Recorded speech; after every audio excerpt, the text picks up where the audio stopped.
I am probably one of those unusual artists that really don't have a medium of choice. For me, making art is sort of continuing to learn constantly.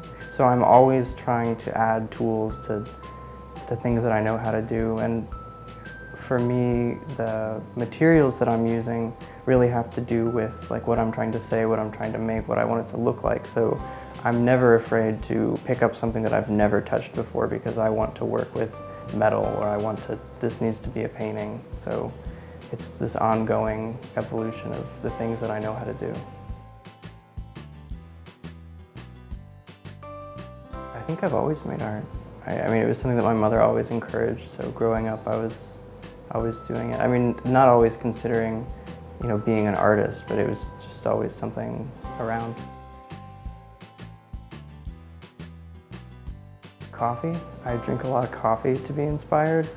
I actually listen to a lot of books on tape.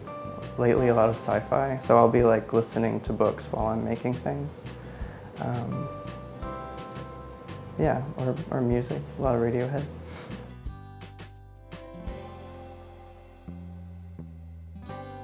I'm Travis Hokut, and I am a mixed media artist.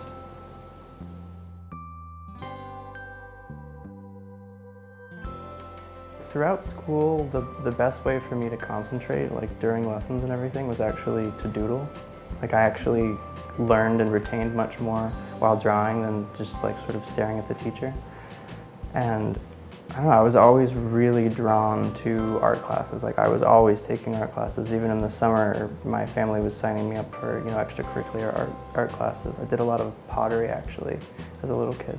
In pre-calculus, learning trigonometry, and thinking that I would never ever use it because I was going to be an artist. It was kind of like when things that I was learning stopped sort of coinciding with my view of what I wanted to be, which was developing towards the end of high school. I took college classes in photography at Parkland, and after the second class that I took there, my professor encouraged me, you should go to art school, and that sort of like really put it in place.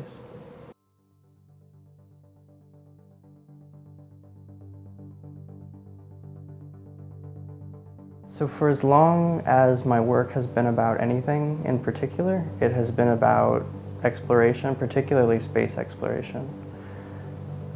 And I guess I'm really fascinated with human curiosity and human wonder. I think it's one of the most incredible parts about what makes us people. So I keep coming back to that again and again and again, and I try to explore that idea in as many different ways as I can, and all of the different media that I use are just sort of different ways to come at that same point. One of the biggest challenges is that you look at all of these incredible graphs and visualizations and you have to make something better than that. And that's hard. I mean, you look at the lunar lander, how can you do better than that? That I think is the biggest challenge, is to make something better than it itself is already. I actually work a full-time job for a building contractor, so most days I'm actually working, 8 to 5, renovating houses. I'm also the artist in residence here at the IMC, so a lot of the time after work I'll be here either working in the studio or maintaining the gallery space because I'm the gallery director here. Yeah, I'm usually working in the evenings, or I work really hard on the weekends because I've got full days. Because I work best in the morning, that's kind of like my best time. The process that I use to come up with projects, and I do think of my work in like big blocks of projects, so I'm not just, I'm not going to make a single painting. Like a painting is going to fit into a body of work. And in between those bodies of work, I usually have these long periods of doing a lot of reading, doing a lot of writing, and a lot of research. And from all of that, I come up with what that body is going to look like. And then I just have to put in the time and the effort to make those objects. So cyanographs was based on work that was being done in the 1700s by this Swiss scientist who had made a tool that looked a lot like this, which he would hold up to the sky to measure the blueness of the sky, which is sort of perfectly, wonderfully impossible. It's totally subjective and wonderful and poetic, but back then that was science. And so I just got obsessed with this idea of like how poetic it is to attempt to measure how blue the sky is in like this particular circle that you're looking through. Usually from the top of a mountain, which is where he was, because he did a lot of mountaineering. He was actually a geologist primarily, who had some very interesting ideas about geology as well. And so I made a series of instruments, some of which were replicas of his, and some of which were sort of homages to his objects, and then I also had a digital blue meter. The micrometeorite collector experiment, I actually read an article in a Highlights magazine where you could take a magnet and put it on your downspout, and because every day hundreds of tons of space debris is burning up in the atmosphere, nothing burns down to nothing. It burns down to dust. And that rains down on the planet all the time. So microscopic dust-sized material from space is constantly raining down on us everywhere, and including your roof. And so after it rains, if you have this magnet on your downspout, you can take your magnet and it will be covered in partially space dust.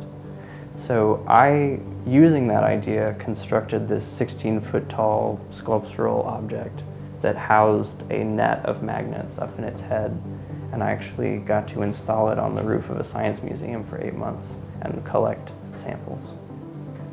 Body of the moon was 87 paper globes, each of which was made out of photocopies of as many books describing the moon in as many different ways as I could get my hands on.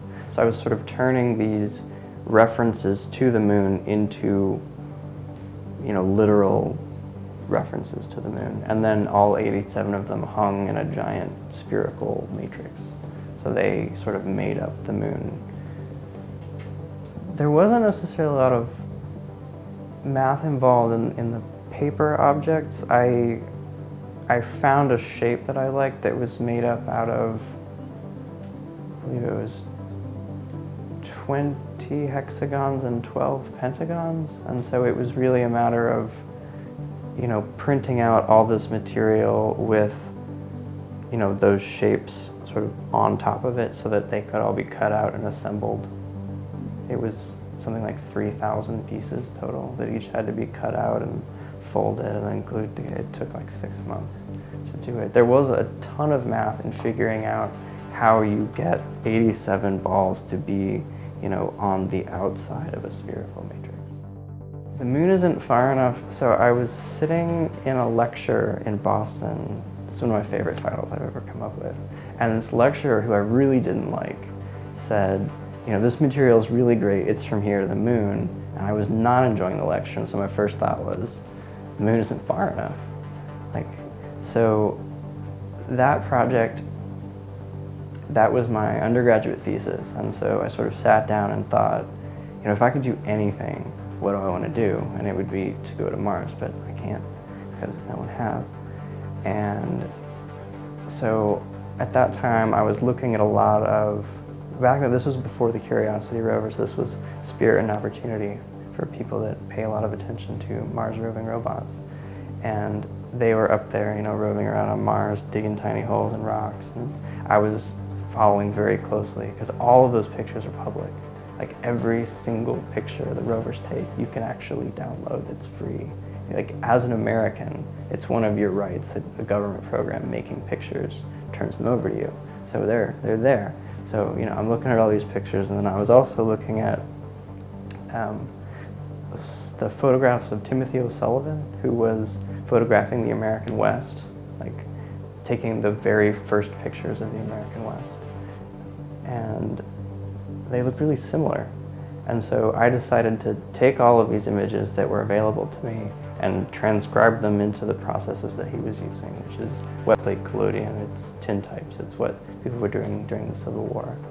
So it's as hands-on with photography as you can get. Collodion was one of the strangest photographic inventions. It is made up of primarily things that you would have found in a hospital tent during the Civil War. So you're basically making film. So you're pouring a substance on a plate of glass or a plate of tin, and then immersing it in silver nitrate so that it can become light sensitive, and then loading that still wet plate, that's why it's called wet plate, into a camera, exposing, and then you can't let it dry, you have to get it right back in the darkroom to develop it. So it's actually as fast as a Polaroid because it has to be. Centaurus is my most recent project. The rocket that is going to be carrying astronauts to Mars, theoretically, is the Orion rocket. Now, back in I think it was the late 70s and 80s, there was this absolutely insane plan to go to Mars, but they weren't going to use rocket fuel, they were going to use something like 2,000 thermonuclear bombs, small ones, and they were going to get lift by dropping them at exactly the right time to blow themselves up into space and then to Mars. The fact that there could be these two completely different projects with the same name, because that was the Orion project, that were both, supposed to take people to Mars. I started thinking about, these two different sides, because Orion is also a constellation. If you were a distant alien civilization, you would see the constellation Orion, inverse or from some other iteration or viewpoint, and you would probably map it differently. So I started making all these drawings, taking the constellations and connecting every single point so that you would have every possible answer. And that's where Centaurus came from.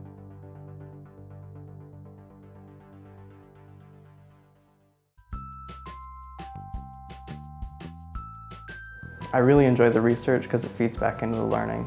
It's me learning things that I didn't know, and for me, art is really the vehicle of continued learning in a big way.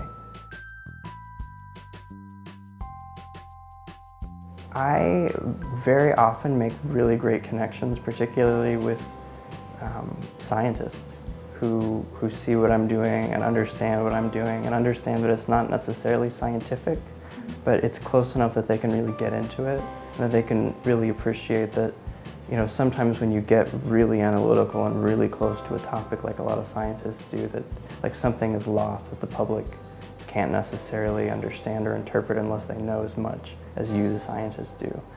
And that what I'm doing can bring, similar content to a much broader audience. And so I have really wonderful conversations with scientists.